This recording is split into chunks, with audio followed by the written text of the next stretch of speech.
Oke, dengan saya Bung Ropan dan kembali kita berada di Rai Soccer TV. Saat ini saya akan berbicara tentang tim U22 yang akan bertanding melawan Myanmar, di mana kita berada di grup A di SEA Games Kamboja. Dan ini kesempatan buat kita untuk bisa mendulang untuk meraih 3 poin.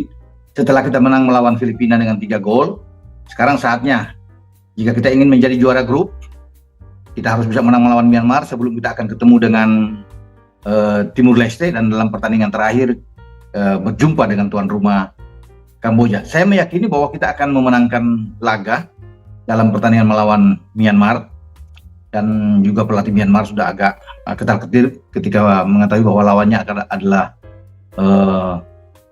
Indonesia, dan ini memang terlihat mereka melawan Timur Leste agak susah payah, dan kita mengawali laga awal ya, di grup A ini dengan baik.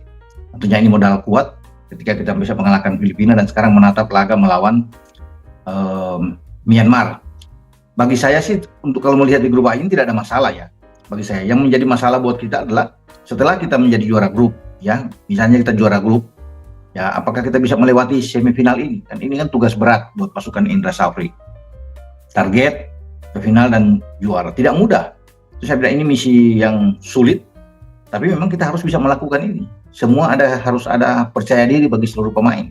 Tekad yang bulat buat mereka untuk bisa membawa Indonesia menjadi juara setelah menunggu begitu lama 32 tahun, sejak 1991 di Manila, di mana Anatoly Polosin bisa membawa tim Indonesia bisa merebut medali emas. Kesininya sudah tidak ada. Dan ini kesempatan buat kita. Walaupun saya bilang tadi kan, ini Vietnam dan Thailand itu selalu bisa menjadi momok buat kita ya, ketika kita harus bisa melewati babak semifinal, dan ini menjadi tantangan berat bagi Marcelino Ferdinand dan kawan-kawan. Oke, kita melihat nantinya skema permainan apa yang akan dilakukan oleh pelatih Indra Safri ketika kita akan bertarung melawan Myanmar. Ini pertandingan akan bermain saat ini ya, Kamis ini jam 16.00 waktu Indonesia bagian Barat, dan kita mendoakan tentunya masyarakat Indonesia terhadap perjuangan Rizky Ridho dan kawan-kawan, sehingga kita bisa mendapatkan hasil yang positif ya. Tentunya 3 poin kemenangan ya, berapapun skornya, yang penting kita harus mensyukuri kita bisa melewati Myanmar. Tapi saya meyakini kita akan menang di atas 1 gol ya. Tergantung sekarang bagaimana Indra Safri memainkan starting 11 dia. Apakah akan mempertahankan the winning team dia saat mengalahkan Filipina? Itu kan yang menjadi pertanyaan. Atau ada perubahan-perubahan, ada rotasi yang dibuat oleh Indra dalam pertandingan menghadapi Myanmar. Kalau saya lihat, kalau berbicara dari bawah Mistar, Hernando Ari akan bermain di sana, udah pasti. Rio Fahmi di kanan dan Pratama Arhan akan bermain di posisi kiri. 2 bek tengah, Alfreana Dewanga yang akan tampil, dan kapten ke-11 pasti Rizky Ridho yang akan ada di sana. 4 bek sejajar flat yang akan bermain. Di tengah kalau bermain dengan 4-3-3, Indra juga pasti akan memainkan, sudah pasti Marcelino Ferdinand, Beckham Putra, dan Ananda Raihan Alif, pemain yang bisa bermain lebih dalam ya, untuk sebagai gelandang bertahan. Nah, dengan 3 gelandang ini sama seperti melawan Filipina, kalau bisa melihat dengan pemain belakang juga kita. Tinggal masalahnya kan di depan siapa yang akan ditaruh.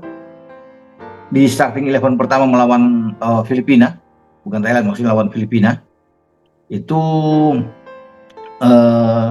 Schroyer akan bermain sana ya, James Kelly Schroyer dan Ramadan Sananta dan Witan Sulaiman. Nah, apakah Schroyer dia akan main seperti melawan Filipina ya, atau dia diganti?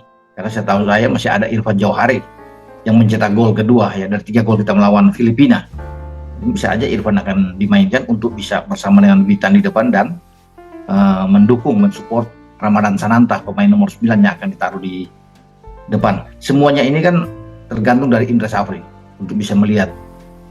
Bagi saya sih bermain 4-3-3 adalah pola yang ideal, pola yang bagus buat kita, dan menjadi harapan saya bahwa semua pemain tidak banyak membuang peluang.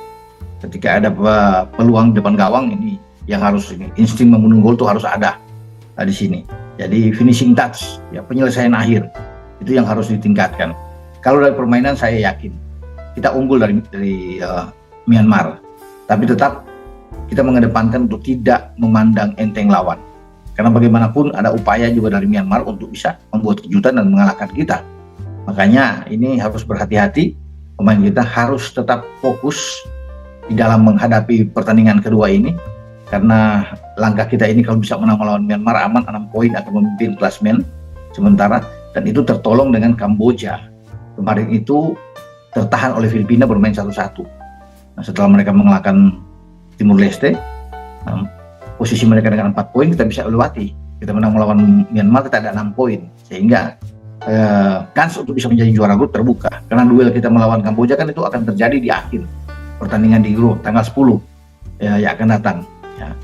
Sementara di grup B pertandingan terakhir itu akan terjadi tanggal 11. Jadi kita sudah selesaikan dulu pertandingan seluruh di grup A, baru di grup B mereka pada sehari sesudah kita. Jadi mereka bisa melihat apakah Vietnam atau Thailand memilih lawan Indonesia atau lawan Kamboja, seandainya dua ini ada di atas. Nah, tergantung nantinya. Karena dua-dua lawan baik Vietnam maupun Thailand itu sulit untuk kita kalahkan. Nah, kita akan tunggu. Jangan dulu berpikir ke sana, tapi selesaikan dulu semua pertandingan di grup A, termasuk melawan Myanmar ini, sebelum menatap tanggal 7 melawan Timur Leste dan tanggal 10 menghadapi tuan rumah Kamboja. Ya, semoga kita bisa memenangkan laga. Selamat berjuang buat Marcelino Ferdinand kawan-kawan. Doa rakyat Indonesia menyertai Anda semua, dan saya tetap meyakini 3 poin di tangan untuk tim U22 kita. Sampai di sini dengan saya Bung Ropan. Ingat, bola itu bulat, giring terus.